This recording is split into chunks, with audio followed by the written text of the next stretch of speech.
गांव में जाना चाहिए और गांव में काम करना चाहिए।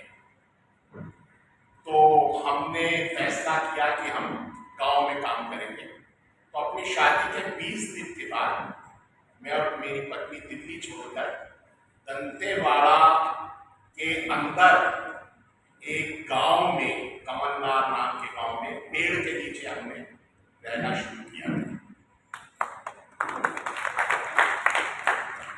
और हमने वहां लोगों के साथ रहना शुरू किया, बच्चों के साथ काम शुरू किया, महिलाओं के साथ काम शुरू किया और उनके जो लोकतांत्रिक अधिकार हैं, उनके जो एंटाइटलमेंट्स हैं, उनको पहचानना, उनको हासिल करना। जैसे स्कूल है तो कोई आज तक 5वीं पास नहीं हुआ, राशन की दुकान है तो वहां 6-6 महीने राशन नहीं आता, आंगनबाड़ी है तो उसमें पोषण आहार नहीं बढ़ता, स्वास्थ्य केंद्र है तो कभी वहां कार्यकर्ता नहीं आता। तो हमने लोगों को बताना शुरू किया कि आपके अधिकार क्या है, आपके एंटाइटलमेंट्स क्या है, क्या मिलना चाहिए आपको, और फिर उसके चारों तरफ लोगों को संगठित करना, जागरूक करके, और फिर उन अधिकारों को मांगने के लिए संगठित होकर के संघर्ष करना। इस तरह का काम हमने शुरू किया। प्रशासन बहुत खुश हुआ पहले तो शुरुआत में कि भाई दिल्ली से कोई कपल आकर के जंगल में काम कर रहा है। बस्तर को तो काला पानी समझा जाता था उस वक्त, किसी का सरकारी अधिकारी कर्मचारी का ट्रांसफर हो जाता था बस्तर को ये माना जाता था कि भाई इसको तो काला पानी की सेवा मिल गई। तो बड़े खुश होते थे कलेक्टर, एसपी वगैरह की दिल्ली से कोई कपल आकर के जंगल में रह रहा है। इसी दौरान एक और प्रक्रिया चल रही थी दुनिया में, जिसका असर भारत पर भी हो रहा था। ये बात है सन 1992 की, जब हम लोग बस्तर आए थे, और उसी समय एक और प्रक्रिया शुरू हुई थी, और वो प्रक्रिया थी एलपीजी की प्रक्रिया, लिबरलाइजेशन, प्राइवेटाइजेशन और ग्लोबलाइजेशन, उदारीकरण, वैश्वीकरण और निजीकरण। और इस प्रक्रिया में क्या हो रहा था कि दुनिया की जो अमीर देशों की पूंजी थी वो गरीब देशों की तरफ दौड़ रही थी, लैटिन अमेरिकी देशों की तरफ, अफ्रीका की तरफ, साउथ एशिया की तरफ। और वो पूंजी क्या कर रही थी?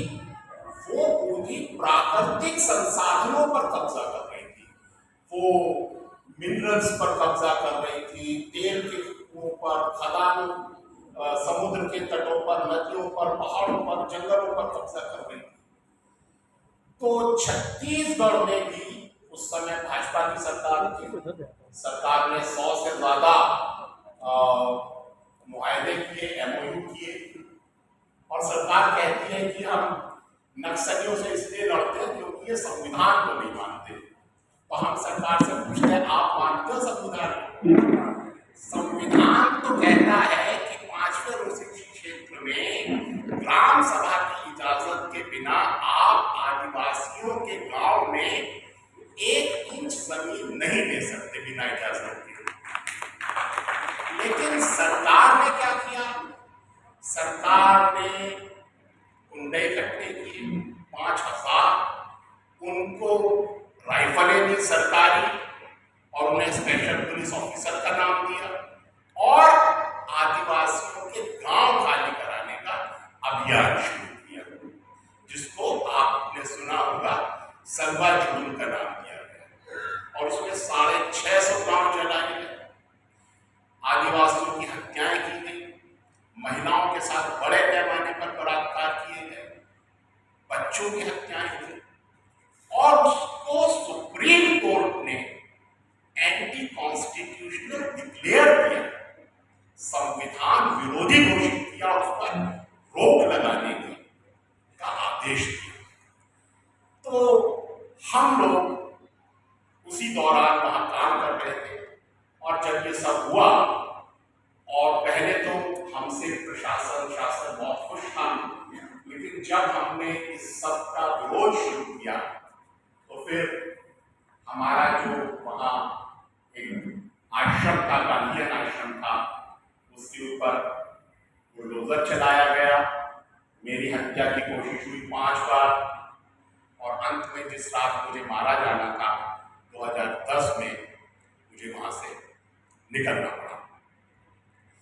मैं फांसीवाद का सैद्धांतिक और शास्त्रीय विश्लेषण तो प्रस्तुत नहीं कर सकता, लेकिन मैंने फांसीवाद के हमले को झेला, मैंने उसे अनुभव किया और मैंने उसे आदिवासियों के साथ मिलकर उसका सामना किया। हमने फांसीवाद के खिलाफ जमीन पर और बंकरों में लड़ाई की और हम ये तो दावा नहीं करते कि हमने फांसीवाद को हराया, लेकिन हम ये जरूर कह सकते हैं कि हमने फांसीवाद के सामने घुटने नहीं दिए।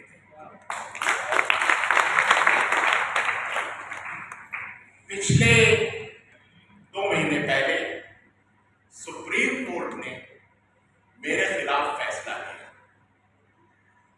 और सुप्रीम कोर्ट के उस फैसले में उसने मुझे साफ साफ राज्य सरकार से कहा कि वो मेरे खिलाफ मुकदमा दायर करे धारा 211 के अंदर, जिसमें मेरी गिरफ्तारी जरूरी है, और केंद्र सरकार से भी कहा, सीबीआई और एनआईए दोनों को यह निर्देश दिया कि वो मेरे खिलाफ नक्सलियों के साथ संबंध होने के मामले में एफआईआर करे, मुझे गिरफ्तार करे और मुझसे कहा कि मैं 5 लाख रुपया जमा करूं।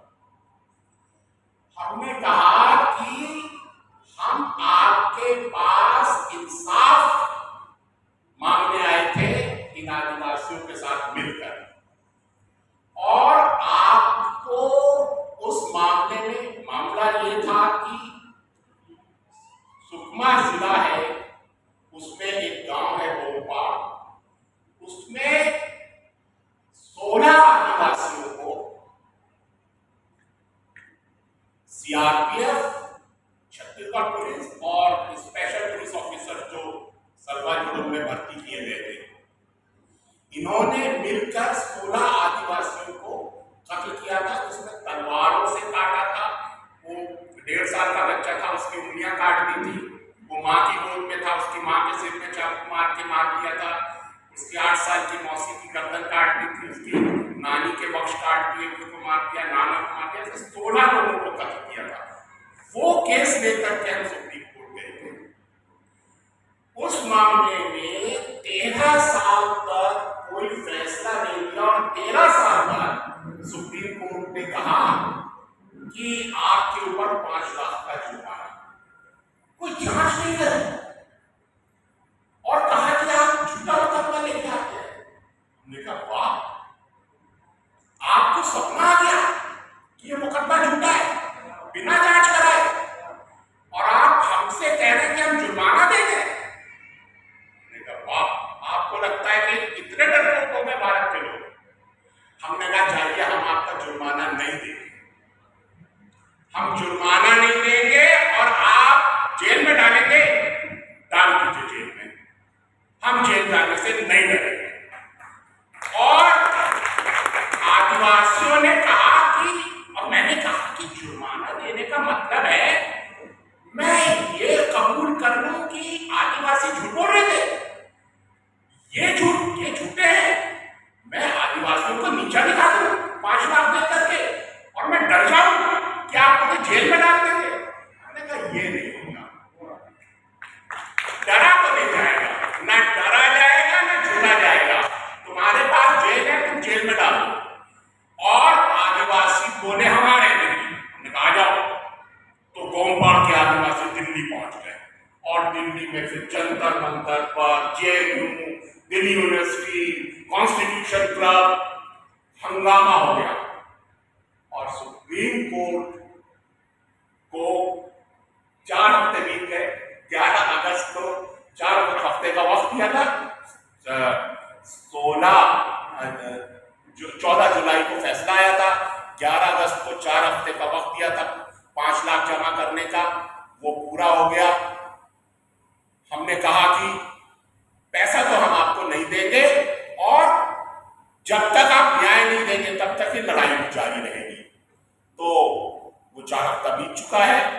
गिरफ्तारी से रंच मात्र, जरा सा भी कोई भय भीतर बाहर कहीं नहीं है कि हम जेल चले जाएंगे या जेल में फादर स्टैन स्वामी की तरह मार दिए जाएंगे। वो मालूम है वो होगा, लेकिन उससे डरे बिना लगातार लड़ना ये जरूरी है, ये महत्वपूर्ण है। तो वहां से आकर मैं अभी 3 दिन पहले गोमपाड़ गांव में था। हजारों आदिवासी महिला पुरुष सब वहां जमा थे। उन्होंने फिर से इस लड़ाई को जारी रखने का फैसला किया है और संकल्प दोहराया है कि ये लड़ाई जब तक न्याय नहीं मिलेगा बंद नहीं की जाएगी। जब आजादी आ रही थी उससे पहले गांधी ने कहा था कि ये जो अंग्रेजी विकास का मॉडल है ये शैतानी मॉडल है। अगर भारत ने ये शैतानी मॉडल अपनाया तो भारत बर्बाद हो जाएगा। अंग्रेजी विकास का मॉडल कहता है विकसित वो है जिसके पास ज्यादा है। अगर आपके पास ज्यादा है तो आप विकसित हैं। अगर आपके पास बहुत मकान है, कई मकान है, आप बहुत डेवलप्ड हैं। आपके पास एक छोटी कुटिया है, आप पिछड़े हुए। आपके पास बड़ी बड़ी गाड़ियां हैं, आप बहुत डेवलप्ड हैं, विकसित हैं। आपके पास एक साइकिल है, आप पिछड़े हुए हैं। आपके पास बहुत पैसा है, आप बड़े डेवलप्ड हैं। आपके पास काम चला हुआ है, आप पिछड़े हुए हैं।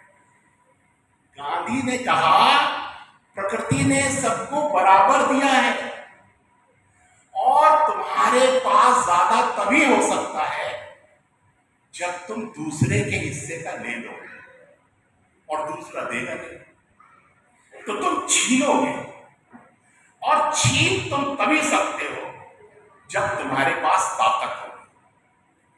इस विकास के मॉडल में विकास उसी का होगा जिसके पास ताकत होगी।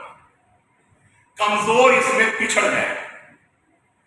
और गांधी ने कहा जब तुम छीनोगे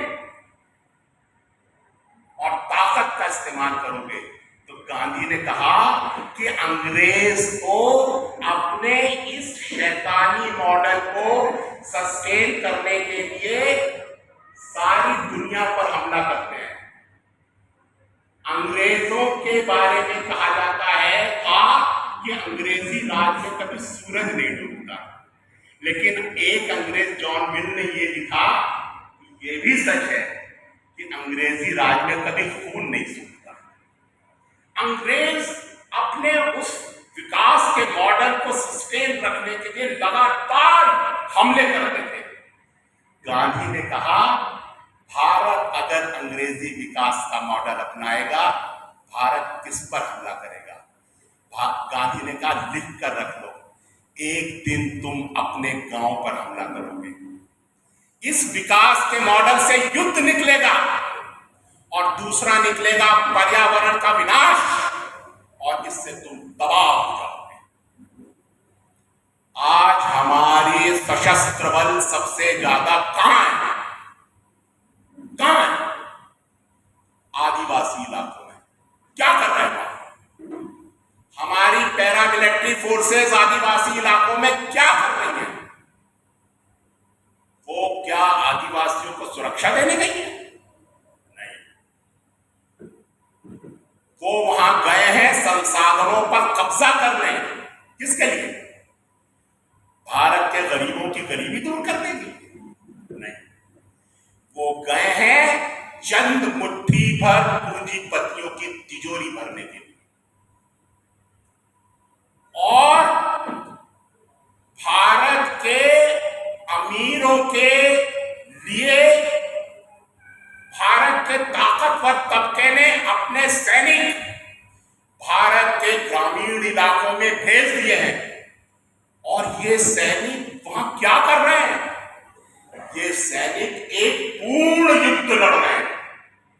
वहां गोलियों का इस्तेमाल हो रहा है, वहां हत्याएं हो रही हैं। अंतरराष्ट्रीय युद्धों में बलात्कार एक वॉर टूल के रूप में इस्तेमाल किया जाता है।